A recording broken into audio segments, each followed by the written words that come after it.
And I've skipped breakfast, so I'm off to Burger King.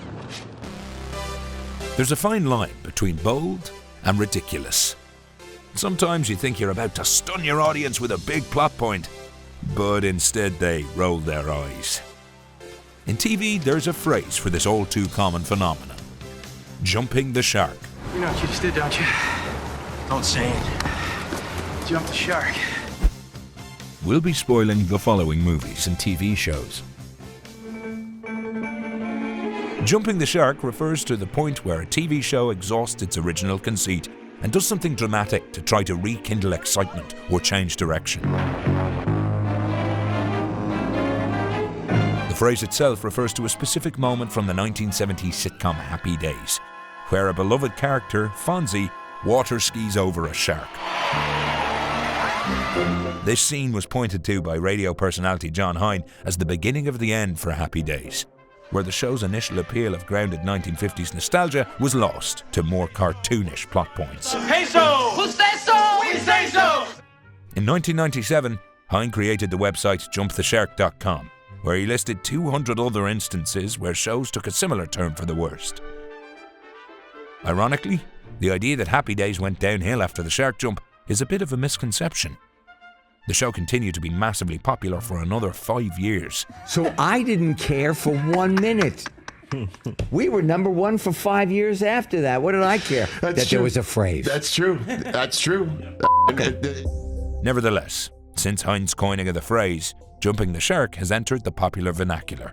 Dude, you've jumped the shark. And its definition is expanded to anything which reaches a point of ridiculousness, loses its original appeal, and sours in the public's eye.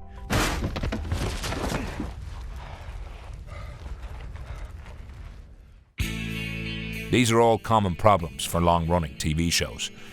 I think I'm falling in love with you.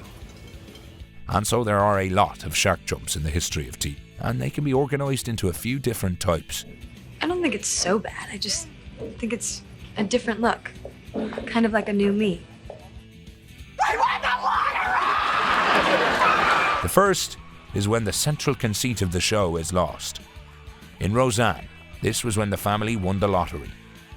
A big part of the show's appeal was its working-class realism, and this plot point shifted things away from that. Away from the body. Deb, it's me. In Dexter, this is when Deb discovers Dexter is a serial killer, deflating one of the crucial tensions of the series. Talk to me. Did you lower your gun? Please. Another common shark jump is when a new principal character is added. Woof, woof, woof.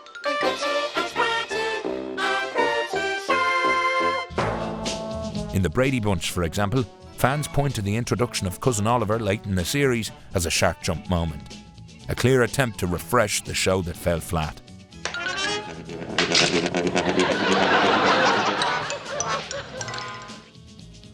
Alternatively, a jump shark moment can be the departure of a beloved character, such as Michael Scott leaving The Office, or much of the main cast leaving Scrubs for season 9.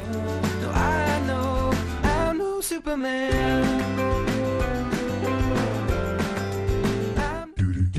Jump the shark moments in TV can feel inexplicable to an audience, but there are a few common reasons for shark jumping. The first is ratings pressure.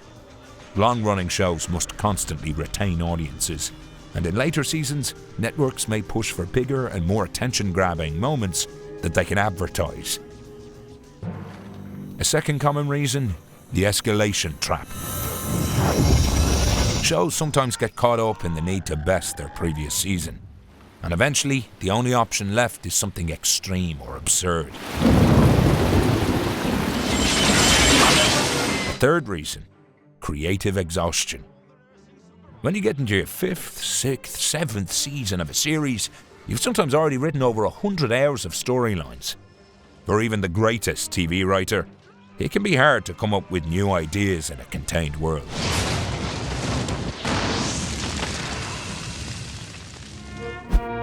Jump the Sharks are only famous because so many people are invested in the characters and stories of the TV shows they occur in. Somehow Palpatine returned.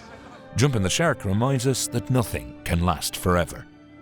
And that reminder can often be painful. Water? It could be a weight. That's all for now. The next time you see a shark, go around it.